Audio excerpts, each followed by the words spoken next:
Ladies and gentlemen, hashtag nation, welcome to week 8 of the NFL football season. Ryan, we're halfway there, and I don't want to break into a Bon Jovi song because we all know how much we all hate Bon Jovi, but we're halfway there. Yeah, halfway through the season. Actually, a little bit less than halfway technically, right? Because now we're 17 games, but we're a healthy dose. We're 2 weeks out from the trade deadline. A lot of moves going on right now, and Joe, it might be blasphemous to say, maybe it's a little unlucky, but it feels like we're finding our stride here with these games the last couple of weeks. We're back into the double digits again this week as we get rolling. So good time to start joining if you're a first-time listener. If you're a long-time listener, it's a good time to stay with us because we're starting to find our stride here with at least with the against the spread and straight-up picks of these games. Yeah, I was so happy with our picks. And I was even thinking, I think about my lock from last week, which didn't hit, but the only leg that didn't hit was Jaden Daniels' anytime touchdown. And he had 50 rushing yards in the first half. I was like, oh, he's getting this. And then the injury happens, of course. I'm like, no. So I feel like I'm feeling a little, even though if you look at the numbers here, it doesn't look good. But I feel like I'm feeling a little bit more comfortable with that. Yeah, same here. I mean, we'll go over, when we get to the end of the show, we'll obviously talk parlays and props. And I had the parlay. Both of my parlays were one leg from hitting, and it was Brock Purdy. I had him at plus 225 last week, who knew that he would lay a turd right in the middle of the field against the Kansas City Chiefs with his 3 interceptions. And then Dalton Kincaid, man, he 1 reception away from that parlay cash in as well. Right. And he had 3 catches in about a third of the way through the third quarter and never caught another ball the rest of the day. So you'll see the Bills parlay. I'm finally backing off of Dalton Kincaid. He's burned me one too many times this season.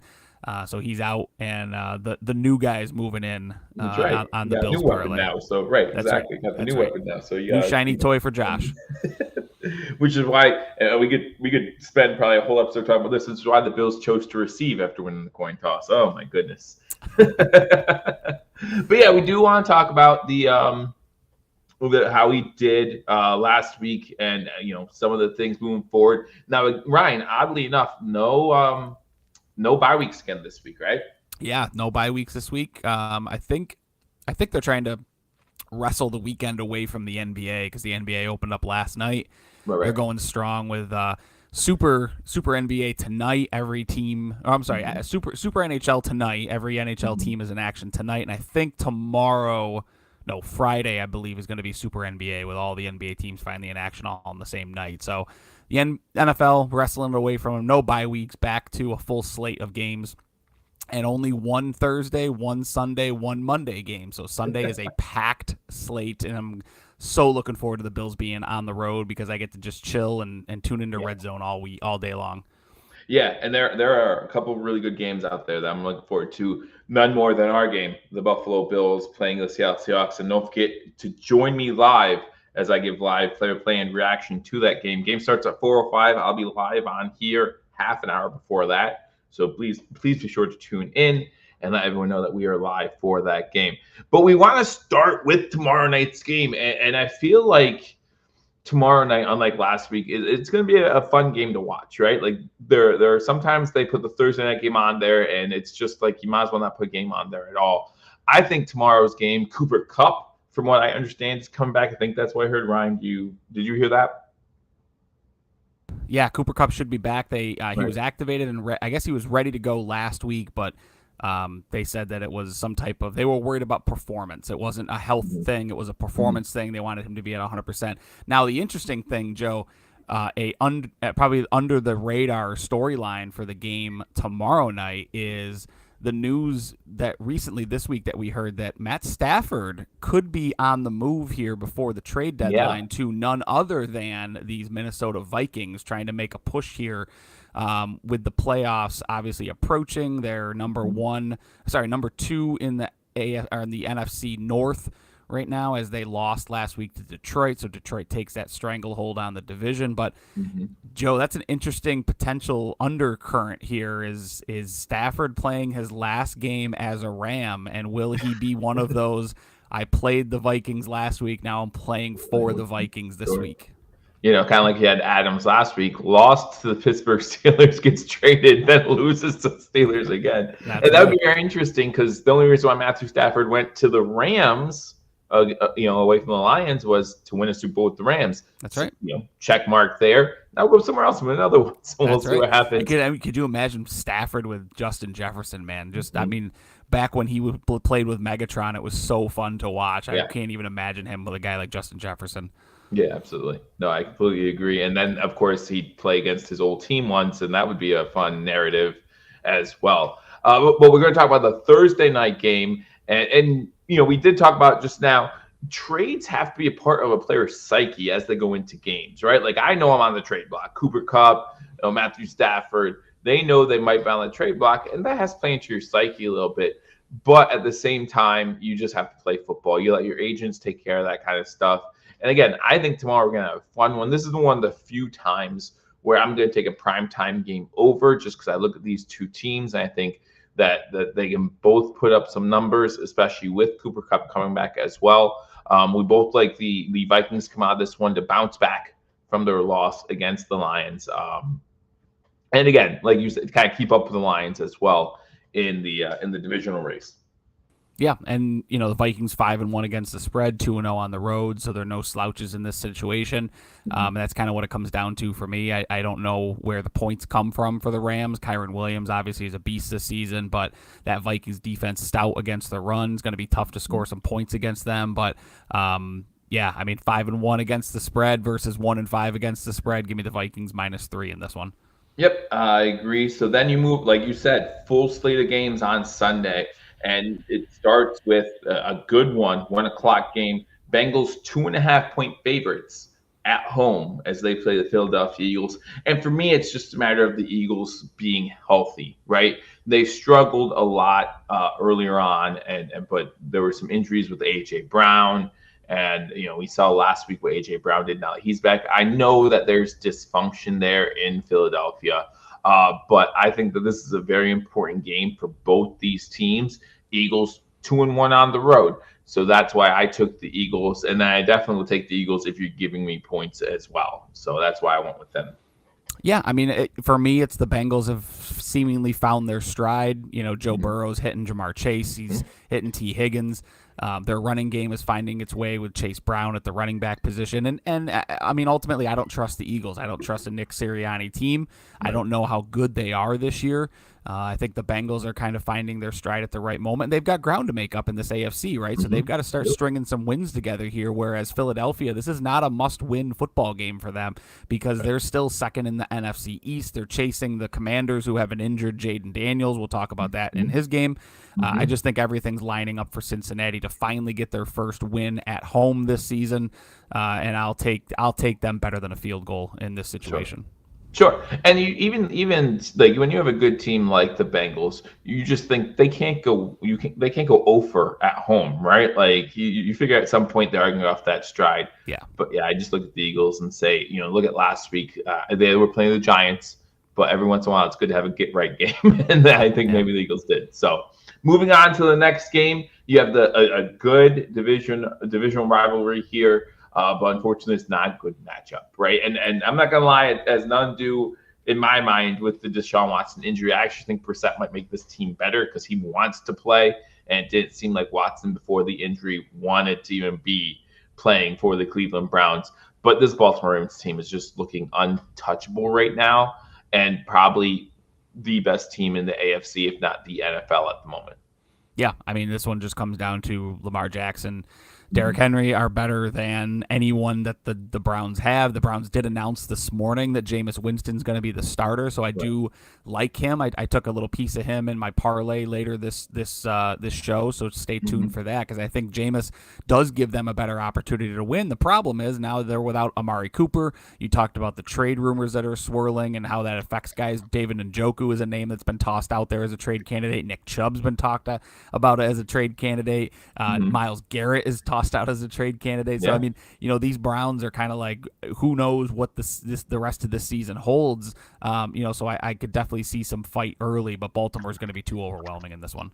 Yeah, Baltimore's just too good. I Completely agree. So we move on to another matchup at the 1 o'clock hour. Again, you're gonna be saying that a lot. I think there's 5 4 o'clock games this Sunday too. So Yeah, it's there's just only kind of 4 or 5 full four slate of o'clock games. games, so that's a Yeah, big 1 p.m. slate. yeah. So you have the Detroit Lions, another big spread, 11 points. But we both see this going the same way. We see the Lions coming out strong and covering this spread, and not even sure where Tennessee. Maybe I should pick the under this game because I'm not sure where Tennessee's getting points from. Yeah, DeAndre Hopkins on the move, so you don't know what that passing game is going to look like now. This is a tough one to do anything other than just pick the Lions and pick the Lions to win big. This is a tune-up game for the Lions after what was an emotional, physical victory. David Montgomery getting his injury early on in the game, coming back from that knee injury. So I'll be surprised to see how much he plays on Sunday against the Titans. I think they'll use this as an opportunity to kind of get people healthy, get right opportunity before they head into what's a tougher stretch of their schedule coming up after this. But the Titans are just floundering. I saw a meme on Twitter earlier today where there's a donut shop in Tennessee that says you get a free donut every time the Titans win, and the person put the comment at the bottom, "Y'all never get another donut again." Because that Titans team is bad, man. They gave the Bills all they could handle for about a half, and then they were just spent. They had nothing left. The only donuts you might be getting are scoreless games. Like that's the donut that you're looking at if you're a Titans fan at this moment. But yeah, I mean, every team goes through these type of stretches. So best of luck if you're a Titans fan, just making it through this stretch, right? Of just bad football. Moving on to the following matchup, we're looking at the game between the Arizona Cardinals, and we might be seeing. It looks like all purposes show that we're going to be seeing Tua coming back for the Miami Dolphins. And for Ryan and I, we have that putting the Miami Dolphins over the edge. And, this is definitely something, if you're a Dolphins fan, to be excited about. Yeah, Tua's back. I mean, this is kind of what Dolphins fans have been waiting on since he went on the IR. It sounds like he's going to be full go. The Cardinals are kind of lost right now. I mean, they won last week, but it wasn't a convincing win by any stretch of the imagination. And I don't know, offensively, they just look like it's difficult for them to kind of get anything going. So I do like the Dolphins in this one. I got another piece of this game coming up in the prop bets that I have. So it'll be kind of interesting to see if this Dolphins team can get back at it and back to where they were, because they've got Buffalo next week, and we saw how that went the last time those two teams met. So they're definitely going to try and use this as a tune-up, get-right type of situation. But I think the Cardinals can give them a little bit of trouble on this one. I think they can give them a handful for about 3 quarters, and then I think Miami kind of finds their footing and pulls away. Yeah, no, I honestly won't be surprised if the Dolphins put up 30, 40 points. I think Waddle and Hill are both very excited to have their quarterback back, and you're going to see the results of that. And like you said, kind of like a tune-up game, because that game against Buffalo might be their last shot to think about a playoff run, for them. So, they got to definitely hope that they're at their best coming to Buffalo to play against the Buffalo Bills. Moving on to the next matchup. You have, speaking of the AFC East divisional matchup, you have the New England Patriots at home playing against the New York, New Jersey Jets. We both see the Patriots covering a 7-point spread. Ryan, you have the Patriots winning this one. Yeah, I mean, I think Drake May has been great the last 2 games. I think he's really finding his stride. He's finding Demario Douglas. He's finding Hunter Henry. Ramondre Stevenson should be back to full time. And they're coming off of their own head coach calling them soft, and teams like the Patriots that pride themselves on defense, they tend to respond to situations like that. And I just think the Jets are in kind of a sense of disarray right now. I mean, I don't think they know. I think they know who they want to be offensively, but I don't think they're ready to admit that Aaron Rodgers can't be that guy anymore. He just doesn't look the same. I was talking with Mario about this the other day, and he wrote to me and he's like, I finally see what you're saying about Rodgers. He just doesn't look like he's driving on using his legs to throw the football anymore, and I think he's trying to make throws that he used to be able to make and he can't. I just like New England. This is kind of a fun pick for me. I like scrappy teams when they're not impacting my football team, the Buffalo Bills. But yeah, I mean, I like New England. Why not? Why can't New England beat the Jets? Yeah, and there's this thing with Aaron Rodgers, and we saw a lot in Green Bay. Remember, he wouldn't play in the preseason, and so it took him a while to get going. And he almost had this, I want to say, apathetic attitude towards everything. And then it took him a while to kind of get that attitude, that mojo back. And he just doesn't have that anymore. He just seems, you lose a game like you did against Buffalo, and there's no emotion, and you come out and you blame the officials right away, and the next day you blame the media media for it, and it's just like, no, that's not. It's your fault. It's your fault. So, I mean, last week against the Steelers, that's what you could kind of call a demoralizing loss, right? They lose to Buffalo. They go out and get Devontae Adams, who was supposed to be the missing piece. The offense is worse the next week against Pittsburgh, and they just get absolutely rolled. I think Pittsburgh scored like 30-something unanswered points in that game to pull away, and that one's tough to come back from. And then you face a scrappy team that's got nothing to lose and everything to prove, and it's not a good recipe for success. So again, why not the Patriots in this one? The Patriots, and listen, the season at 2-5 might be over already, but if you lose to the Patriots here, fall to 2-6. You might want to 2-6 and last in the division. Yeah, 2-6, last in the division. You might want to start selling some pieces and figure out what you can do. Problem is they can't sell them because they just bought them. They just bought a lot of them. So we'll see what happens in that game on Sunday. Next, we'll talk about the game between the Tampa Bay Buccaneers and the Atlanta Falcons. I wanted to bring up a stat, and I forgot to as soon as we were done with the Thursday game. And Ryan, I'm not sure if you know this or not, but the away teams, the true away teams, I'm not counting the London game because that's dumb. The true away teams have won 11 games have come from the spread in 11 games in back-to-back weeks. Wow. And to me, that's nuts. Like, that's nuts that number is so high. And I think Vegas is recognizing that. And so for me, I look at this game, I look at two evenly matched teams. And I know that Tampa obviously has injury issues, right? Unfortunately, we saw what happened Monday night, throwing the ball all over the field, down 3 scores with 3 minutes to go or whatever it was, unfortunately.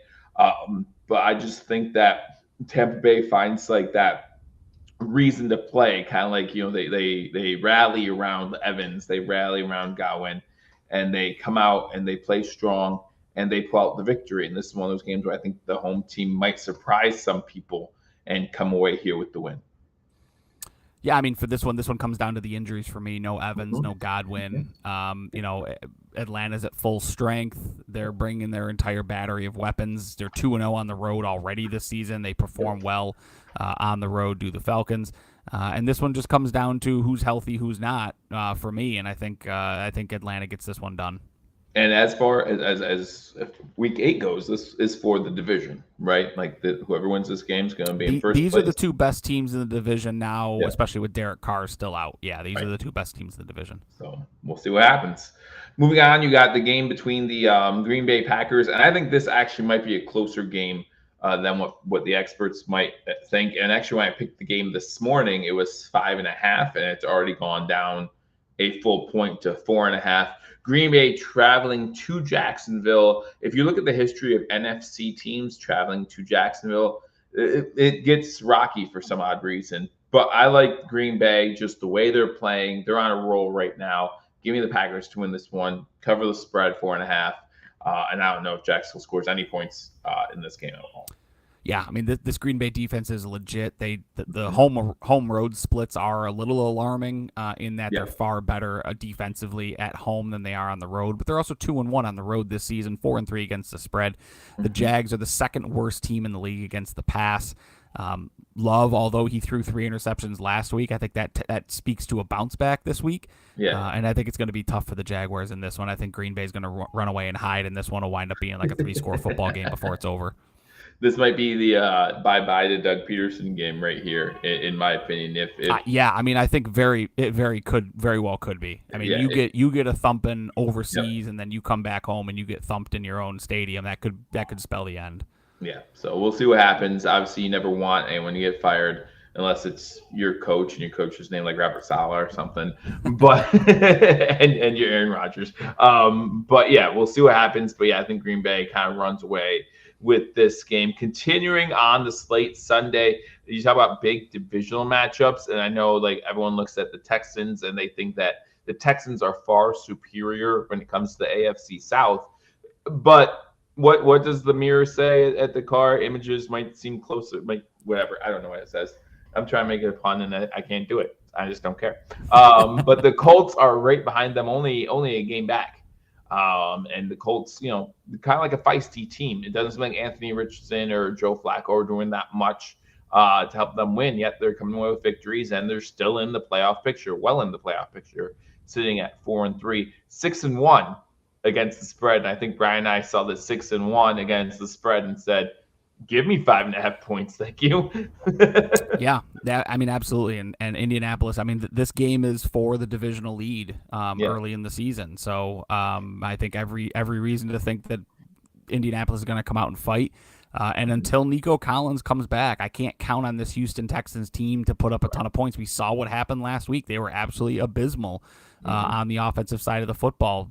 C.J. Stroud threw for under 150 yards. Like, he was bad last week. And Tank Dell seems to not really know his place. Stephon Diggs, unless he's getting into the end zone, he's not worth much right now. The only thing that's working offensively is Joe Mixon.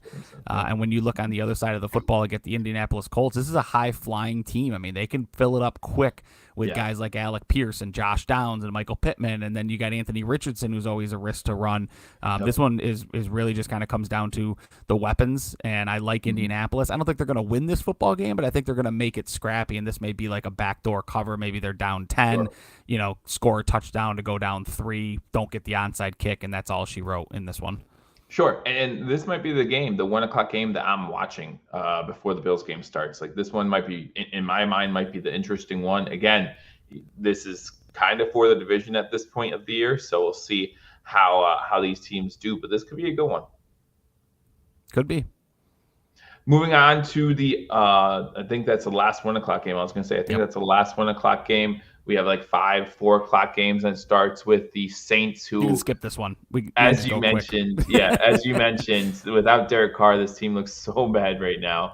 And going against the Chargers team coming off of, I believe the Chargers won last week, correct? No, they lost. They were the ones that lost to Arizona last second. Right? Yeah. But coming off that loss to Arizona on Monday night, like you said, there's nothing to talk about here. The Saints are just so. I'm not gonna pick a Harbaugh, insert first name here, Harbaugh's team to lose back-to-back football games. Right. And I think it's not going to happen a lot this season, but I think the Chargers are just the better football team without Derek Carr. So I'm going to pick them to win this one.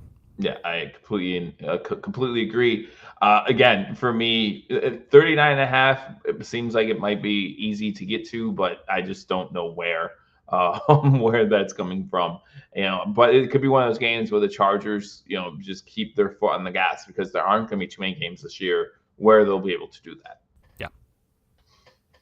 Then at another game at 4:00, and this is the game that we'll be watching. This is the game that I'll be doing live right here. This is the game that Tom Brady apparently will be at as well. So the Buffalo Bills, 3-point favorites on the road, which, to be honest with you, Ryan, I was kind of surprised it was 3 points. I thought it'd be less than that, to be honest with you. This is reflective of the DK Metcalf injury, I think. That's true.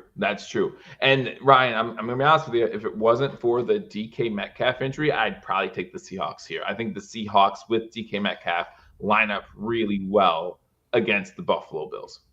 Yeah, the first place in the NFC West, Seattle Seahawks, right? This is a good football team. Geno loves to throw the football. The problem is that they become a lot easier to defend when DK Metcalf is not in the game. So I tweeted that out when the news of a grade 1 MCL sprain came out for him, that was massive for the Buffalo Bills, because if you don't have to defend DK, it changes entirely how Tyler Lockett's a shell of himself. You really need to just take care of Jackson Smith and Jigba in the passing game. The problem for Buffalo, and has been their problem all season, is how do you slow down Kenneth Walker and Zach Charbonnet? They're going to have to figure out a way to do that. But Geno Smith, he's playing great right now, leading the NFL in passing yards. But he is prone to turn the football over, and Buffalo has been opportunistic. They're +9 this year, I believe, in the turnover category. Yeah. And I think this is one where we're going to finally see the full swath of a Bills offense with Amari Cooper. They're going to get out to a fast start. They made a point to talk about that in the post game, that they've got to start faster than they've been starting. But You're right, Joe. I mean, if DK Metcalf was in this football game and he was going to be 100%, I might lean Seattle because Seattle's a very, very tough place to play football, especially if they're leading the division and they know what's happened in front of them so far, right? They're going to see that Arizona Cardinals game. They're going to see that Rams game already. So they're going to know what happens behind them, and they're going to try and keep pace. Right. And if Buffalo has a slow start, I think there's no chance Seattle loses this game. I think that Seattle, not only is Seattle a tough place to play, it's a tough place to play from when you fall behind early, right? Like that makes it all much more worse. So Buffalo does need to get off to a fast start. And if they don't, it could spell trouble. But if you're going to lose a game, Buffalo, lose this one. Yeah, that's right. If you're going to lose a game, go ahead and lose this one. We don't care. That's right. Lose an NFC game, non-common opponent. You've already lost the games where tiebreakers matter. So just lose this one, and I'll be all right. Going to 425, the 425 slot, which also, and I'm not sure how this is going to work. Is the Fox game like? I don't know. I don't know. I thought the TV schedule would be the 425 game, not the 405 game. But the CBS could own the rights to the 4 o'clock game this week. I have no idea. I don't know how any of that works, but you're going to be tuning into Hashtag Sports anyway, so who cares how the TV schedule works? The Carolina Panthers, I'm just making up stuff to talk about because I see the Panthers on the screen. Like, no one wants to talk about them. Hey, back to Bryce Young. Back to Bryce Young at quarterback. And I do want to, happy. So for those who haven't heard, don't hear, Andy Dalton and his family were in a car accident. Glad to hear everyone's okay, right? Like that's when I first heard the news, I was like, nothing else matters about playing. All that matters is that everyone's okay. He hurt his thumb, sprained his thumb or whatever. So okay, he'll sit out this week. But I did hear that they were going to try to rush him back to be a backup if they need to. But yeah, Bryce Young comes back, but that experiment has proven to be a failure in the past, and so I don't think anything's gonna be different this time. The Broncos coming off their victory against the Saints on Thursday night. Get a little bit extra rest in this before this one. I think the Broncos cover another big spread. But give me the Broncos to win, cover, and you and I both agree where are points. Like Denver's going to run the ball. You'll see that with one of my parlays. Carolina's terrible against the run, but let's be honest, Carolina's terrible against the run, the pass, pretty much anything. But that's how I see this game turning out. Yeah, Bo Nix seems to be finding his stride with that offense. Javonte Williams had his best game of the season last week. I think he's going to find some success on the ground as well. And the Panthers, just with Bryce Young, I mean, you can't pick them to win any football games, and you really can't pick them to do much offensively. So this is a recipe for a big blowout for Denver, which is sorely needed. It's been a while since Denver's won a game big in their own home stadium. So. Yeah, I mean we're predicting Denver big win and the Chargers big win. When was the last time those two things happened in the same week?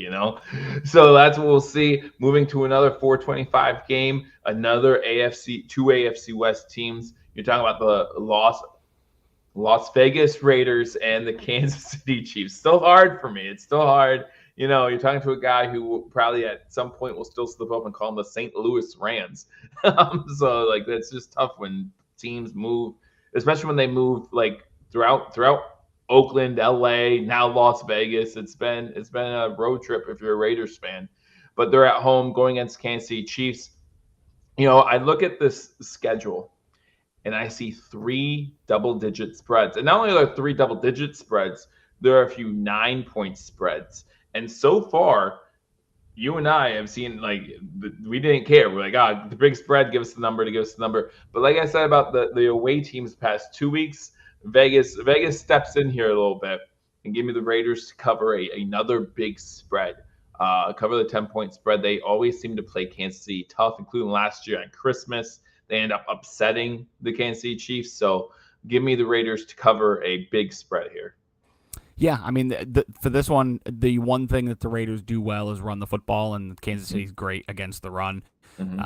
Defensively, I think Kansas City is just going to be overwhelming in this game, and it's back to Gardner Minshew at this point. And I can't pick a Raiders team to score very many points if Gardner Minshew's at quarterback.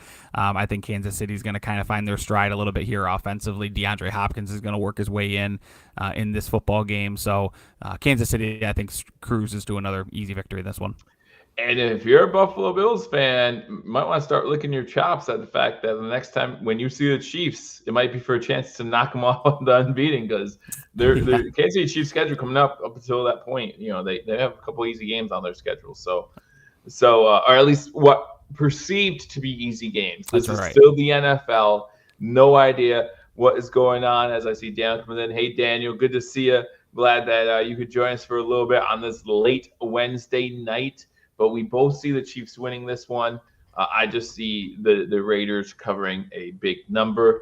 Going to the next 425 game. And I don't know if there's been an official word on Jaden Daniels, but you can let me know on that. Yeah, it sounds like he's trending towards not playing. They're trending him towards not being ready for this game. That's kind of how I used it to make the pick. Yeah, I made the pick unsure, and normally if I'm unsure, I'm just going to assume that he's going to play. But even if he didn't play, it seemed like the offense, because he was out in the first quarter last week, and it seemed like the offense was still able to move the ball pretty consistently. I'm still not a believer, even though they're 4-2. I don't trust the Bears. And you look at the 0-2 at home versus 3-0 at home, or 0-2 on the road versus 3-0 at home. It just led me to pick the Commanders to win this game. But again, without Jaden Daniels, you just don't know what's going to happen. Yeah, I mean, it's Marcus Mariota at quarterback if Jaden Daniels can't go. Brian Robinson has been tremendous all season running the football for the Commanders. But the Bears are finding their stride. Caleb Williams is really starting to play well. He's had a strong showing the last 3 outings, including that win 2 weeks ago when they were in London, and they kind of just rolled through Jacksonville in that game. Keenan Allen's fully healthy. Sounds like DJ Moore is going to be good to go. Sounds like Adunze is going to be good to go. So they're going to have a full complement of weapons. And I just think it's too much. They've got a full week to prepare for Marcus Mariota, and that usually doesn't bode well for backup quarterbacks. He's a backup for a reason. So that's right. So we'll see what they can do there. And again, this is me leaning heavy home, considering the 11 back-to-back wins for road 11 back-to-back covers for road teams. I'm going to lean on the home this week. Might burn rookie me in the quarterbacks don't travel well, so that makes sense. Yeah, might burn me in the long run. Maybe Vegas wants you to see that and think that there's something going on. I don't know. We'll see. Moving on to the next game, you have the Sunday night football game. And Ryan, for me, this might be as close to a must-win game for two teams that we didn't think talking week 8 we'd talk about must-win games, right? Yeah. I mean, this is a must-win. This is a must-win game for the Cowboys and a can't-lose game for the San Francisco 49ers. Because if the 49ers lose, they're going to drop to 3-5 on the season. And that's going to be, that marks trouble. And this one's going to be tough, right? Because San Francisco, they're not going to have Brandon Ayuk obviously out for the rest of the season. They're not going to have Deebo Samuel, who's just now getting out of the hospital.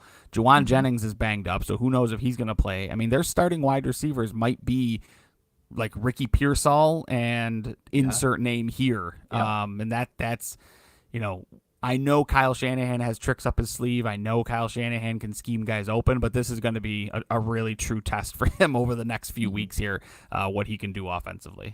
Yeah, and that truly is why I picked the under in this matchup, because the only way San Fran's going to be able to stand a chance is if that defense steps up and makes some plays and causes some turnovers. And luckily, they're playing a Cowboys team who really doesn't mind turning the ball over. So maybe it's a recipe for disaster. Maybe San Fran's playing the right team at the right time. But yeah, for this Dallas Cowboys team coming off the bye week after just getting smoked by Detroit, you really want to come out strong. So we both have Dallas covering the spread, but we still see San Fran finding a way at home to pull this one out. And, we'll see how many radio hosts get fired if the Dallas Cowboys lose this one. So then you go, as we said, only one Sunday night, only one Monday night game this week. So back to normal in the NFL. And the game here is the Pittsburgh Steelers at home going against the New York Giants. And to me, there's no story here. Like normally Monday nights, you try to find a story, find something to talk about, something that might excite you. Ryan, I don't know about you. I don't have anything here. I have the Steelers coming out with a solid victory. I have the Steelers looking good, maybe turning the Giants over a couple times and just playing Steeler football.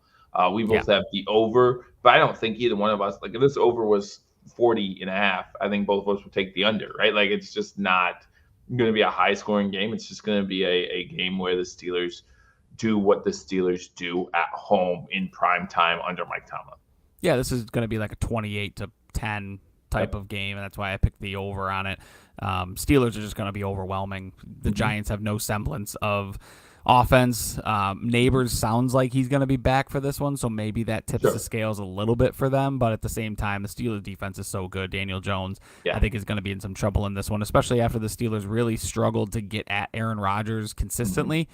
They still beat them handily, so this defense is as always a great defense led by Brian Flores, and this is a tough one, I think, for the Giants. This is one that could potentially, if it's another big loss, this is one that could potentially cost Dable his job. Sure. Yeah, no, I don't disagree with that. And we talk about Neighbors being back, which sounds great and everything, but man, Joey Porter Jr. is just so good. Yeah, he's really just is. So good. And if you haven't had the luxury of watching him, now's your chance. Monday Night Football. To watch how good he really is. And we all know about how good the Steelers front seven can be. And I think it's going to be a fun defensive showing for the Steelers. And, we'll see if Russ is still cooking, whatever his slogan's going to be as the Steelers. I don't know what that's going to be, but I think the Steelers end this one with a victory, moving them to 6-2. And still, oddly enough, if they go 6-2 and if the Ravens win, tied for first place in the, everyone talks about how great the Ravens look. The Steelers are right there. For all we know, the Ravens are going to be a wild-card team coming into the playoffs. Could be nuts, right? But the Steelers not getting the same love as the Ravens, but that's simply because how they get the job done. But give us both the Steelers to win this game, cover, and the over moving into our parlays. And again, going into our parlays, you looked at the first slide. Ryan, you're in the negative for the first time this season. Welcome. I've been here all year. Thank you for joining me. Luckily for both Ryan and I, and unfortunately, this doesn't help our listeners or our viewers at all, but for the past 2 weeks, we've actually texted back and forth some other parlays that we've made that have won us money, but they're not the ones that we're going over on Wednesday nights. So hopefully we can switch this up a little bit and actually win something for you if you're part of #Nation. Again, we're winning some of our prop bets, right? Which is helping the numbers short term, but it doesn't really matter if we can't win these parlay bets. So we're going to try to do better for you guys. For me, my lock of the week, again, we talked about Javonte Williams going up against the Carolina Panthers, and just I think he's like you said, Ryan, last week was his best game of the season so far. And I think he's going to just build off of that. Give me him over 67.5 yards. DeAndre Swift, Chicago, going up against a Commanders team that really is just giving up a lot of points this season overall. The defense isn't where you want it to be, even though they are contenders. And you look at them leading the division, looks good. I think DeAndre Swift, like you said, the Bears offense finding their stride. Give me DeAndre Swift with anytime touchdown. And listen, if the Jets are going to score against the Patriots, I think it's Breece Hall who's going to get the job done. You saw what he did last week. It seems like this is Breece Hall and a bunch of dudes on offense. We both think that Aaron Rodgers isn't what he was, and you and I have agreed on that all season long. Like we've been saying all season that this isn't that great for the Jets as the Jets were saying. And to me, 2-4, 2-5, not that big of a surprise. Then my Thursday parlay, Ryan gives you the Buffalo Bills parlay. I try to start the week off right for you guys, and it hasn't yet, but maybe one of these times well, I have Justin Jefferson. The yards, I think, is the easy part, right? 67.5 for JJ should not be hard. Give me that anytime touchdown and the Vikings win on top of that for my Thursday night parlay. Yeah, so getting into my first parlay, Jordan Love, 225 or more passing yards. The Jags are the second worst team in the league against the pass. He's hit this. Love has hit this in 3 of his last 5 games. The 2 he didn't hit, he threw for 220 yards and 224 yards. So give me him 225 or more. Tyreek Hill, 60 or more receiving yards.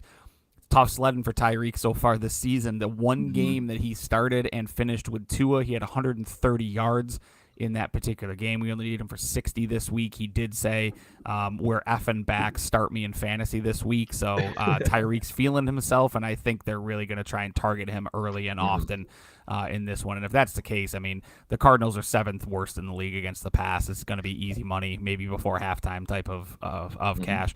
And then last leg of this one, Joe Mixon, 80 or more yards rushing. Indy is second worst in the league. They've allowed over 100 rushing.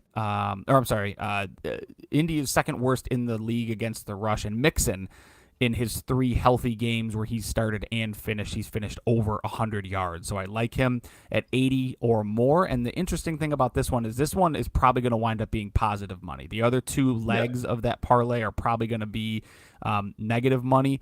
Joe Mixon, 80 or more rushing yards will probably be positive money, and that's going to pull this parlay, I'm going to guess, somewhere close to plus 300 by the time you get all the legs booked out there.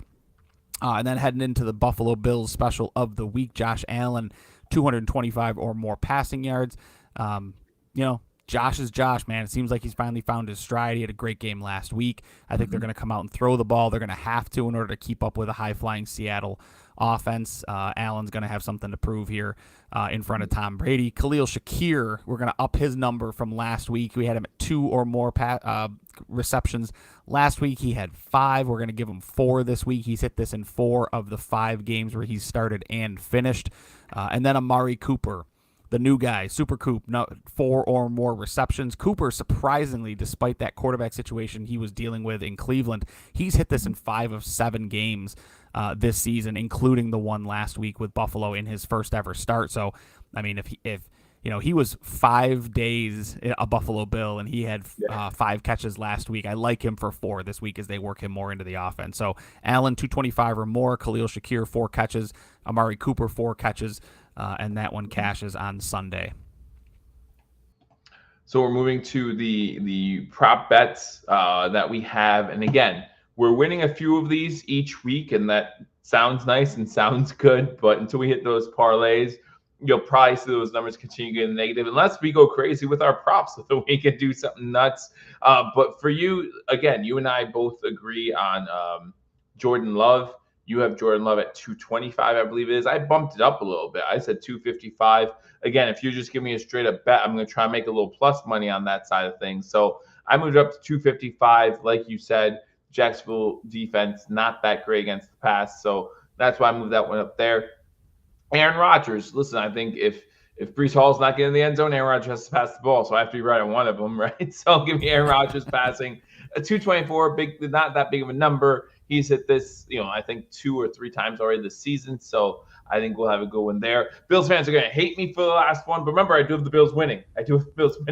But, I mean, look at what they've done so far this season against the run, right? Like, we love being Bills fans, and we will happily, cheer on our team. But the way the Bills have looked against the run this season, it wasn't just Derrick Henry one week that inflated the numbers, even though it did. But, the Bills defense is still struggling against the run. Over 5 yards per rush for opposing running backs. If Seattle wants to stay in this game, they're going to have to give a nice heavy mix of run and pass in this one. Like you said, without their top wide receiver in this game, this is the one way where Seattle might feel like they still can stay in this game. And so give me Kenneth Walker, over 70 rushing yards and a touchdown. Yeah, and Kenneth Walker may be the only way that the Seahawks can score as well. Right. So I like that one. Right. I like that one. All right, so my first prop here, Jameis Winston. I talked about him starting for the Cleveland Browns against the Baltimore Ravens. Baltimore's going to put up a boatload of points. But the interesting thing to keep in mind, Baltimore is Right now, the worst team against the pass over the last 3 games. Over the last three games, they've allowed an average of 326 passing yards per game to opposing quarterbacks. We only need Jameis Winston to throw for 225. We know he's going to sling the ball. We know that that's what he does.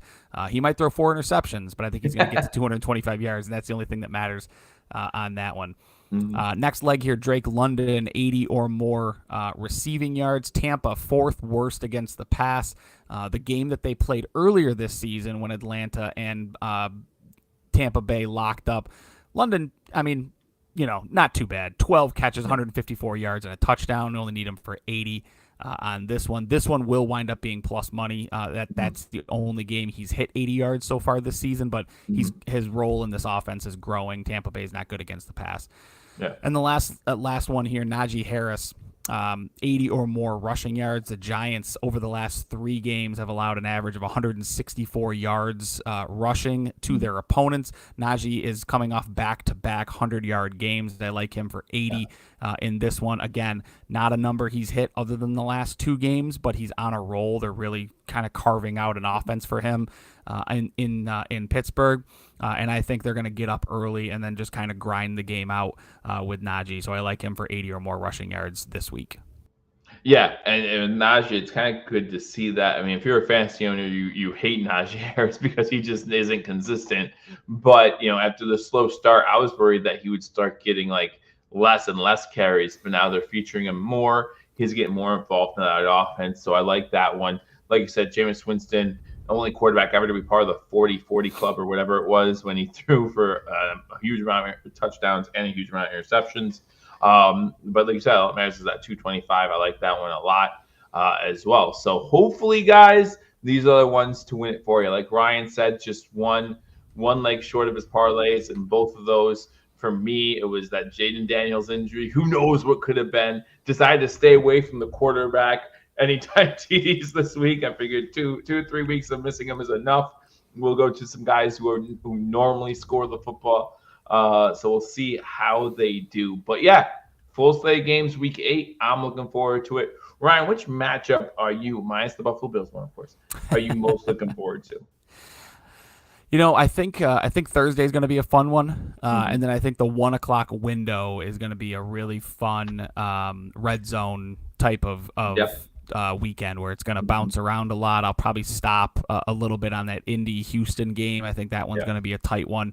And then obviously the 4:00 window, it's all Buffalo Bills for me on that one. And what a crappy end to the weekend with those Sunday night and the Monday night football games, man. Those are ones where I'm gonna joyfully catch up on my sleep heading into a new work week and a Halloween week. As parents, it's gonna be a busy week. For us with school stuff going on, with trick-or-treating going on, man, I'm going to get a head start on some sleep this week. Well, good. Enjoy the games. And guys, we will see you next Wednesday. So I don't have to say happy Halloween quite yet because we'll see you next Wednesday on the 30th. But make sure you get all your decorations out. Make sure your costumes are ready. That, I'm sure for you too, was a handful and a half. So make sure they have the costumes ready. So that's right. We're ready to go. Heard 33% of Americans aren't handing out candy this year for trick-or-treating. You guys are nuts. Yeah, fun that's stat. Crazy. Yeah, fun stat, not for the 33%. You guys have a great night. If you're joining us after the live, make sure you put in the comment section who you like this weekend. And if you have any prop bets that you like, make sure you hit that thumbs up button and leave us you're subscribed, you're not subscribed, all that good stuff. You guys know what you're doing. So do all that. For Ryan, for myself, have a fun week. We'll talk to you next week. Till we do. Go Bills. Go Bills.